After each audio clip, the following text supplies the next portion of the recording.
അറബിക്കടലിൽ മുംബൈ തീരത്തെ യാത്രാ ബോട്ട് അപകടത്തിൽ മലയാളി ദമ്പതികളെ കാണാതായെന്ന് സംശയം. കേരളത്തിൽ നിന്നാണെന്നും രക്ഷിതാക്കളെ കാണാനില്ലെന്നും ചികിത്സയിലുള്ള 6 വയസ്സുകാരൻ പറഞ്ഞതായി ഉറാനിലെ JNPT ആശുപത്രി അധികൃതർ അറിയിച്ചിട്ടുണ്ട്.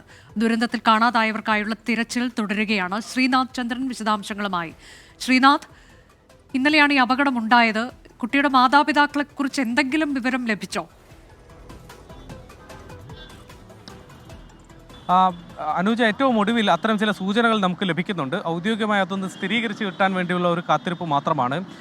ഇന്നിപ്പോൾ രാവിലെ തന്നെ പോലീസ് ഇപ്പോൾ കുട്ടിയെ സ്റ്റേഷനിലേക്ക് കൊണ്ടുപോയിട്ടുണ്ട്. ഉറാനിലെ പോലീസ് സ്റ്റേഷനിലേക്ക് കൊണ്ടുപോയി. കുട്ടിയുടെ ഒരു അമ്മാവൻ എത്തിയിട്ടുണ്ട് എന്നതാണ് നമുക്ക് മനസ്സിലാക്കാൻ വേണ്ടി കഴിയുന്നത്. ഏതായാലും ആ കാര്യവുമായി ബന്ധപ്പെട്ട് കുറച്ചുകൂടി വിവരങ്ങൾ ലഭിക്കേണ്ടതുണ്ട്. മുംബൈയിൽ നിന്ന് കുറച്ച് അകലെയാണ് ഈ ഉറാൻ എന്നുള്ള സ്ഥലം. ഏതായാലും അങ്ങനെയെങ്കിൽ അമ്മാവന് കൈവശം കുട്ടിയെ കൊടുക്കും എന്നതാണ് നമുക്ക് മനസ്സിലാക്കാൻ വേണ്ടി കഴിയുന്നത്. മാതാപിതാക്കൾക്ക് എന്തുപറ്റി, അവരെവിടെയാണ് എന്ന കാര്യത്തിലൊന്നും തന്നെ ഇപ്പോഴും ഒരു സ്ഥിരീകരണം, ഒരു കൃത്യമായ വിവരങ്ങളൊന്നും തന്നെ നമ്മുടെ പക്കലില്ല. ഒരുപക്ഷെ പോലീസ് സ്റ്റേഷനിൽ നിന്ന് കൂടുതൽ വിവരങ്ങൾ നമുക്ക് ആ കാര്യത്തിൽ ലഭ്യമാകേണ്ടതുണ്ട്. ഏതായാലും ഉറാനിലെ പോലീസ് സ്റ്റേഷനിലേക്കാണ് കുട്ടിയെ പിന്നീട് കൊണ്ടുപോയത് എന്നതാണ് മനസ്സിലാക്കുന്നത്. മുംബൈയിൽ തന്നെയുള്ള ഒരു മലയാളി കുടുംബമാണ് എന്ന സൂചനകളാണ് നമുക്കിപ്പോഴും ഈ സമയം നമുക്ക് ലഭിക്കുന്നത്. ഏതായാലും കൂടുതൽ വിവരങ്ങൾ ലഭ്യമാവേണ്ടതുണ്ട്. പക്ഷേ പ്രതീക്ഷ നൽകുന്ന വിവരങ്ങളാണ്, സൂചനകളാണ് ഈ ഘട്ടത്തിൽ നമുക്ക് ഉറാനിൽ നിന്ന് ലഭിക്കുന്നത്. കുറച്ച് മലയാളി സാമൂഹ്യ പ്രവർത്തകരൊക്കെ ഈ വിഷയത്തിൽ രാവിലത്തെ വാർത്ത കണ്ട് ഇടപെടുകയും പോലീസ് സ്റ്റേഷനിലേക്ക് അവർ പോവുകയും ഒക്കെ തന്നെ ചെയ്തിട്ടുണ്ട്.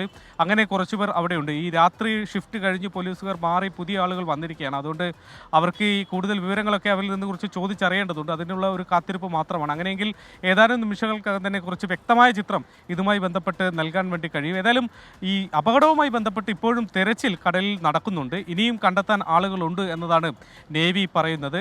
നേവിയുടെയും കോസ്റ്റ് ഗാർഡിൻ്റെയും ഒക്കെ തന്നെ കപ്പലുകളും ബോട്ടുകളും എയർക്രാഫ്റ്റുകളും ഹെലികോപ്റ്ററുകൾ അടക്കം ഉപയോഗിച്ചുകൊണ്ടാണ് ഇപ്പോൾ തെരച്ചിൽ കടലിൽ നടക്കുന്നത്. ഇന്നലെ നിർത്തിവെച്ച ഈ ബോട്ട് സർവീസ് പക്ഷേ ഇന്ന് രാവിലെ തുടങ്ങിയിട്ടുണ്ട്. കഴിഞ്ഞ ദിവസങ്ങളിലൊക്കെ കണ്ടതുപോലെ മുൻകാലങ്ങളിൽ ഉള്ളതിൽ നിന്ന് വ്യത്യസ്തമായി എല്ലാ യാത്രക്കാർക്കും ലൈഫ് ജാക്കറ്റൊക്കെ നൽകിയാണ്, കുറച്ച് ജാഗ്രത കൂട്ടിയാണ് ഇത്തവണത്തെ യാത്ര മുന്നോട്ട് പോകുന്നത്. അതേസമയം ഇന്നലെ അപകടമുണ്ടാക്കിയ നേവി ബോട്ടിൻ്റെ ഈ ഓടിച്ചിരുന്ന ആൾക്കെതിരെ ഇപ്പോൾ കേസ് എടുത്തിട്ടുണ്ട്. കൊളാബോ പോലീസാണ് ഇപ്പോൾ കേസ് എടുത്തിട്ടുള്ളത്. അലക്ഷ്യമായി വണ്ടി ഓടിച്ച് അപകടമുണ്ടാക്കി, ആളുകൾക്ക് അപായമുണ്ടാക്കി എന്നതാണ് കേസ്. അദ്ദേഹത്തെ ഇപ്പോൾ കസ്റ്റഡിയിൽ എടുത്തിട്ടില്ല എന്നതാണ് നമുക്ക് മനസ്സിലാക്കാൻ വേണ്ടി കഴിയുന്നത്. എൻജിൻ ട്രയൽ നടത്തുന്നതിനിടെയാണ് നേവിയുടെ സ്പീഡ് ബോട്ട് ഈ യാത്രാ ബോട്ടിലേക്ക് ഇടിച്ച് കയറുകയും യാത്രാ ബോട്ട് പൂർണ്ണമായി മറിയുകയും ഏതാണ്ട് 100-ലേറെ പേർ അപകടത്തിൽപ്പെടുകയും ചെയ്തത്. അനുജ, അതാണ് മുംബൈയിൽ ഇന്നലെയുണ്ടായ യാത്രാ ബോട്ട് അപകടത്തിൽ ഒരു മലയാളി ബാലന്റെ മാതാപിതാക്കളെ കാണാനില്ല എന്നാണ് കുട്ടി പറയുന്നത്. ഇപ്പോൾ കുട്ടിയുടെ ബന്ധുക്കളിലേക്ക് എത്താൻ പോലീസിന് കഴിഞ്ഞിട്ടുണ്ട്. കൂടുതൽ വിശദാംശങ്ങൾ ലഭ്യമാകുന്ന മുറയ്ക്ക് ഞങ്ങൾ പ്രേക്ഷകരെ അറിയിക്കും.